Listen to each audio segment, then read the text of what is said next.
¿Qué tal? ¿Cómo les va?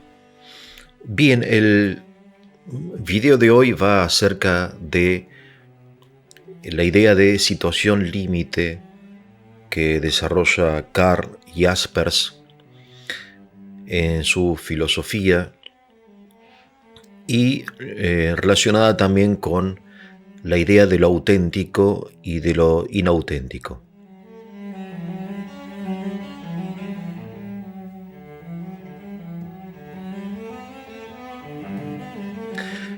En la vida cotidiana nosotros generalmente no transitamos situaciones límites, por eso actuamos de una determinada forma, pero en situaciones límites, en principio, se revelaría, se mostraría nuestro verdadero o nuestro otro yo. Esa es un poco la idea, resumiéndola, ¿no? Que Jaspers no solamente desarrolló como filósofo, sino que le tocó experimentar durante su vida. Él transitó la primera mitad del siglo XX, siendo estudiante y después profesor académico, un hombre muy reconocido, muy talentoso.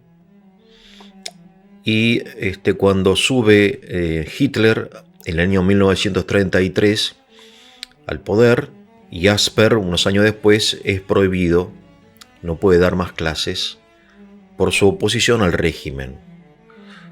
Cuando la mayoría de los profesores y académicos de medicina y de filosofía, que son las ramas donde él se especializó, se adaptaron al momento, ¿no? Entre ellos, ni más ni menos que Martin Heidegger, que se afilió al Partido Nacional Socialista y se derramó en alabanzas hacia el Führer, ¿no? Hacia Hitler. Y Jasper, en cambio, ya le digo, fue prohibido en el año 37, 38, aparte se casó con una judía, y estuvo todos estos años esperando que lo vinieran a arrestar a él y a su esposa y a apresarlos y enviarlos a un campo de concentración, cosa que no sucedió, quizá porque tenían una consideración especial hacia él, o bien porque no tuvo tiempo, en fin, la Gestapo, de llevar a cabo esta tarea, ¿no? Después de la guerra sucede lo contrario. Heidegger es prohibido durante 6 años, creo, del 45 al 51 no puede dar clases por su afiliación y su apoyo explícito, no ocasional, sino fuerte al nazismo. Y Jasper es restablecido en sus funciones de profesor en el año 45, 46, 47, pero después él emigra a Suiza porque no le gusta la situación que él ve en el gobierno de la Alemania de la posguerra, ¿no? Y escribe entonces en esos años, 46-47, un libro acerca de nuestra culpa, así se llama. Un filósofo que reflexiona acerca de la culpa, de la responsabilidad del pueblo alemán de la guerra y, en fin, de no solamente la guerra, sino también de los genocidios, del holocausto que ustedes conocen, ¿no? Entonces es un hombre que tuvo que transitar situaciones límites, ¿no? Por eso sabe de lo que habla. Y ya él, siendo un joven profesor, cuenta en sus memorias que en la universidad donde él enseñaba, los profesores, generalmente, en su gran mayoría, se plegaban a la opinión del rector o de la mayoría.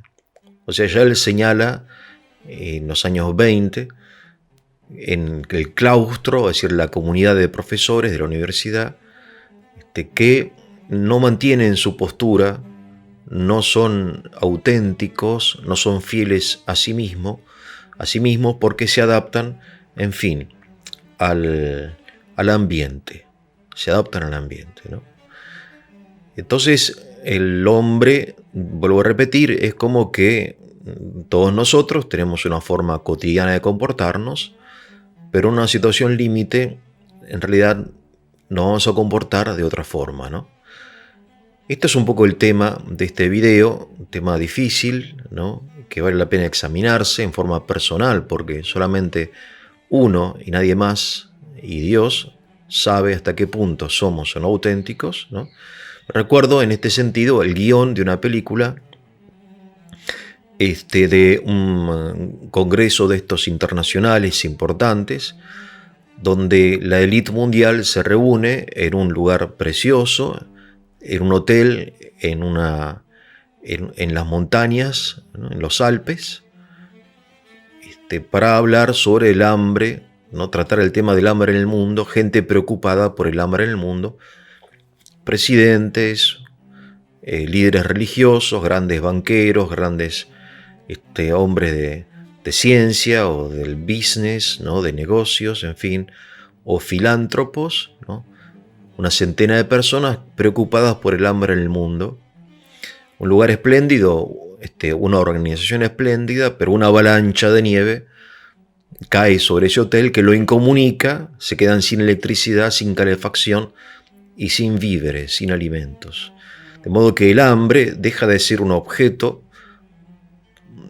que ellos consideran como si se tratase de un tema, para empezar a hacer una experiencia de cada uno de ellos y de todos. Empiezan a pasar hambre y frío, o sea, muchos días sin comer. Entonces esa es la situación donde se manifiesta cada uno tal cual es, la situación límite, ¿no?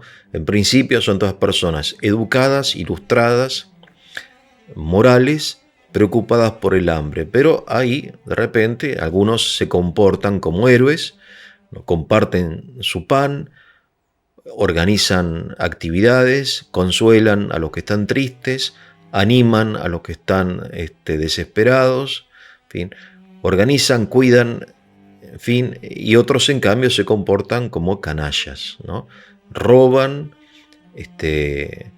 se asocian para quedarse con la mayor parte, etc., ¿no? Entonces la situación cotidiana, la situación límite, estresante, lo vemos claramente esto en el Evangelio, como precisamente en la pasión es una situación límite, la pasión, y en esa situación límite se revela el hombre, ¿no? Acerca de esto René Girard también trata de cómo el hombre se revela, el hombre del Evangelio, el hombre eterno, se revela también durante la pasión y no durante los años anteriores, donde Cristo es un personaje popular, muy querido, ¿no? Muy sostenido no solamente por los apóstoles, sino también por la gente, ¿no? Interesante esto de la situación límite y Jasper, ¿no? De la autenticidad, ¿no? Acerca de esto, Philip Lerch, que también trata este tema, son contemporáneos, ¿no? Dice que hay 4 fuentes de lo inauténtico. Esas 4 fuentes son, en primer lugar, adaptarse al deseo de los demás. La segunda fuente, dice Philip Lerch, es la influencia del ambiente, ¿no? El tercer origen, la tercera raíz, es el deseo de notoriedad, de fama, de popularidad, ¿no? En fin. Y la cuarta, en este momento, no me acuerdo. Bien, pero son suficientes 3, ya me voy a acordar. Bien, acerca de lo primero, del deseo de agradar a los demás, ¿no? Es algo, obviamente, adaptarse al deseo de los demás, algo obviamente que es muy, muy común, y uno podría preguntarse, siguiendo al método de Santo Tomás, ¿qué tiene de malo? Porque sabemos perfectamente que la adaptación es una condición del progreso, del éxito y aún de la supervivencia, ¿no? Como dicen los que saben, que las especies que se adaptan al medio ambiente son las más resistentes, las que mejor sobreviven, ¿no? ¿Qué tiene de malo adaptarse? En definitiva, la educación, por ejemplo, el aprendizaje de la lengua, no es otra cosa que una adaptación. Nosotros nacemos con una capacidad de hablar general, ¿no? Pero como estamos educados, en mi caso, por ejemplo, con personas que hablaban en español, yo me adapté a ellas y hablo en español. Si me hubieran criado dos chinos, hoy hablaría a la perfección chino, ¿no? En fin, ciertamente. No, pero no, porque uno se adapta, ¿no? La mímesis, la imitación, capacidad de adaptación, ¿no? Pero claro, entonces aquí, también siguiendo un poco el método de Tomás, tendríamos que distinguir formas o sentidos de la adaptación. Obviamente que adaptarse está muy bien, y el mismo organismo sabemos que se adapta también a la temperatura ambiente, y por eso o suda o deja de sudar, porque si hace mucho calor se adapta mediante mecanismos, la fiebre, etc. Eso es una maravilla, ¿no? La forma en que el ser vivo se adapta, articula con el ambiente. Pero aquí tenemos que recordar que nosotros no solamente somos individuos de una especie, sino que somos personas. Y en cuanto a personas, entonces hay también una necesidad de ser fieles a uno mismo, de conservar la propia identidad. De modo que tiene que haber un límite en la adaptación, ¿no? De modo que agradar a nuestros padres es una cosa muy loable, ¿no? Pero ¿hasta qué punto? ¿No? Y hasta qué punto nosotros como padres o como educadores tenemos que imponer una forma de pensar de modo que los chicos se sientan obligados a adaptarse a nosotros, ¿no? En cosas que son, en definitiva, opinables, ¿no? Como la tarjeta esa del doctor González, ¿no? Que dice así: el doctor González y su esposa, la doctora González, invitan a usted al bautismo del recién nacido doctor Carlos González, ¿no? En fin, todavía no estaba bautizado y ya lo habían destinado a ser doctor, al niño recién nacido. El bautismo del doctor Carlos González. Es decir, y no, es decir, uno tiene que orientar a sus hijos hacia los valores morales, lo fundamental, ¿no? Como decía Juan 23, no, San Agustín, y después Juan 23 lo cita, en lo esencial, unidad. Bueno, hay leyes morales que no son negociables, pero después si tiene que ser doctor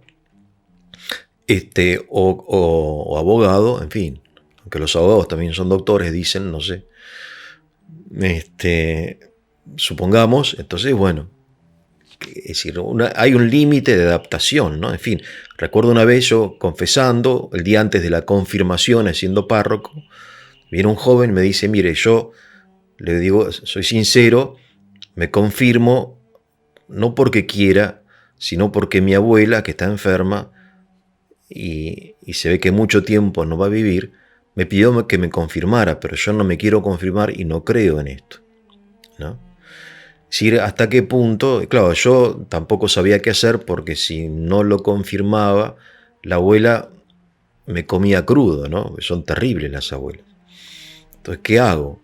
¿Qué hace él? Bueno, el problema es la abuela, ¿no? Con la mejor buena voluntad, obligar a su nieto, que en ese momento no tenía fe, a confirmarse. Es decir, es una como sobreadaptación, pero con una buena intención, no con mala intención. La buena intención es agradar de repente a mis padres, agradar a mi abuela, ¿no? Agradar quizá, en fin, a la persona que aprecio, ¿no? Recuerdo una vez yo formaba parte de un grupo de sacerdotes, más bien tradicionales, ¿no? Que estaban en contra de la comunión en la mano, ¿no? Este grupo estaba como liderado por un sacerdote mayor que también en ese momento estaba en contra de la comunión en la mano. Antes la comunión se daba solamente en la boca. Entonces yo me fui a misionar unos años y cuando volví todos habían cambiado de opinión, ¿no? Ahora todos estaban en contra, o mejor dicho, no en contra, pero decían que bueno, que la comunión en la mano no es tan mala. Digo, ¿y por qué? Bueno, porque fulano cambió de opinión. Entonces, ¿cómo puede ser que una persona haya cambiado de opinión y todos hayan cambiado de opinión? Es decir, hay cosas en las cuales uno tiene que conservar su propia identidad, como en el caso de Jaspers, que tuvo que sufrir, son casos distintos, ¿no? Y importancia distinta, pero no dejar de ser auténtico, ¿no? Yo voy, por ejemplo, tuve la oportunidad de ir al Louvre a ver a la Mona Lisa, a la Gioconda, ¿no? Hay cientos de personas admirando la Gioconda. Claro, uno no puede decir que es un cuadro más. Aparte pagó 30 euros, hizo una cola de 2 horas para entrar a ver a la Gioconda. Uno necesariamente tiene que decir que es extraordinario. Ahora no lo siente, para mí es un cuadro más. En fin, ni siquiera, porque es muy chiquito y en realidad, ¿qué tiene? Bueno, pero uno tiene que decirlo porque todos opinan así, todos me adapto, ¿no? Hay una película muy entretenida de Woody Allen, que tiene algo de genial, a pesar de todo, ¿no? Selig, me parece que se llama la película, donde él interpreta un personaje, un niño, ya es adulto, que tiene una capacidad de mimetismo tal que se mimetiza aún físicamente con las personas que lo rodean, ¿no? Es una especie de milagro de la naturaleza, ¿no? Y entonces él está en un hospital psiquiátrico, entonces hacen experimento con él, entonces le llevan para que converse con 2 personas con sobrepeso, ¿no? Dos gordos, entonces le empieza a inflarse. Después le traen 2 negros, entonces se oscurece la piel, ¿no? Eso, claro, los médicos dicen es un tema neurológico, ¿no? Es un tema endocronológico, de las hormonal, ¿no? Todos discuten porque es un fenómeno.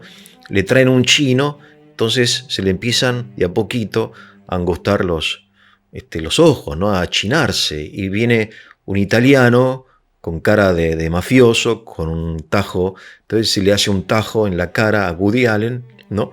Muy divertido, ¿no? Finalmente, una psicóloga descubre que es un problema psicológico, espiritual. Entonces lo pone en un estado de hipnosis, lo duerme. Entonces le pregunta en ese estado de hipnosis por qué, y él dice en inglés safe, dice safe. ¿Safe qué quiere decir? Me siento seguro, estoy a salvo, ¿no? Cuando soy igual que los demás, cuando no me destaco, cuando me mimetizo, cuando me adapto, me siento safe, ¿no? Seguro. Claro, porque había sido un niño judío, nacido en el Brooklyn, o en, no sé, en Nueva York, abusado, toda clase de abuso. Entonces, él necesitaba sentirse seguro mediante la adaptación, ¿no? Interesante, muy actual, ¿no? Pero hay formas, entonces digamos, uno se adapta también por razones buenas, ¿no? Me adapto al deseo de mis padres, me adapto al deseo de mi abuela, ¿no? Me adapto. También hay formas de adaptación que son realmente malignas y espurias, ¿no? Hoy, por ejemplo, la élite de algunas naciones se adaptan al pensamiento religioso. Hace unos años eran de la KGB, no creían en Dios, en fin, se reían de todo eso y hoy son religiosos, ¿no? Entonces son grandes líderes mundiales que hablan de las cosas de la política y de Dios, ¿no? Es interesante esta forma que encontramos hoy, muy habitual, en el discurso de 2024, ¿no? En todas las religiones, el discurso en todos los países, el discurso es político-religioso, ¿no? Mismo en la Argentina, nuestro presidente dice que él actúa gracias a las fuerzas del cielo, ¿sí? No a la fuerza del mercado, sino del cielo, ¿no? El señor Putin dice, bueno, en un discurso cuando invade Ucrania, literalmente, en una manifestación, como dijo Jesús, dijo Putin, ¿no? El KGB, hay que dar la vida por el amigo, dar la vida por el hermano, por el amigo. No hay amor más grande, ¿no? Claro, porque Jesús no dice quitar la vida, sino dar la vida. Hay una diferencia, ¿no?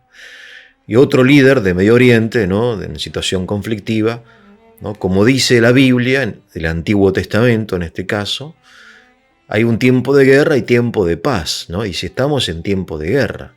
Bueno, pero la Biblia no dice que este es tiempo de guerra, sino dice que hay un tiempo de guerra. Esa es una conclusión que no se sigue. Y así en los países islámicos, cristianos, todos están adaptados a una especie como de nueva religiosidad que estamos viviendo por alguna razón, ¿no? en el mundo, pero en el fondo es una adaptación con un fin espurio, ¿no? Al menos así lo entiendo yo, puede ser que no. Bien, la segunda razón es esto del ambiente, ¿no? Acerca de esto, Séneca dice, un poco como en unas confesiones que él tiene en las cartas a Lucilio, dice: me sorprendo de mí mismo porque yo me horrorizaba, estando en el circo romano, de los espectáculos de los gladiadores, ver cómo se matan unos a otros los seres humanos. Pero después ese horror se fue convirtiendo en simpatía y después en entusiasmo. ¿Y por qué? Bueno, porque el ambiente lo fue llevando a Séneca desde el horror inicial, desde su persona, desde lo auténtico, desde Séneca, a la masa, ¿no?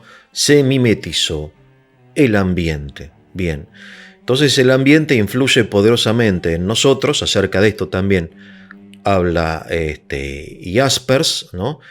Y bueno, obviamente aquí tenemos que pensar que precisamente Jesucristo vino al mundo para restaurar la naturaleza humana. La naturaleza humana tiene como dos aspectos, el comunitario y el personal. Entonces uno no tiene que acentuar su persona hasta el desprecio de la comunidad, pero tampoco tiene que acentuar la comunidad hasta desprecio de la persona. Y entre estos dos factores, obviamente, uno tiene que ser fiel a uno mismo, a su propia conciencia, ¿verdad? Es decir, que es un poco el vicario de Cristo en la tierra, es la conciencia, ¿verdad? Acerca de esto recuerdo, y voy terminando, después quizás sigamos en otra oportunidad, de paso me voy a acordar cuál era la cuarta raíz de lo inauténtico. En siglo IV, una reunión de obispos arrianos herejes, ¿no? Que negaban un aspecto importante del Evangelio, una herejía muy popular en el siglo IV. Entonces se levanta uno, dice, en una reunión de obispos, digo, no sé, 50, no me acuerdo, creo que era Marcos, no me acuerdo bien, dice: bueno, pero lo que ustedes dicen es contrario a la iglesia, dice Marcos, ¿no? El paladín de la ortodoxia, de la sana doctrina. Entonces uno se levanta y le dice: pero ¿y quién es la iglesia? ¿Dónde está la iglesia? Y dice: yo soy la iglesia, dice Marcos.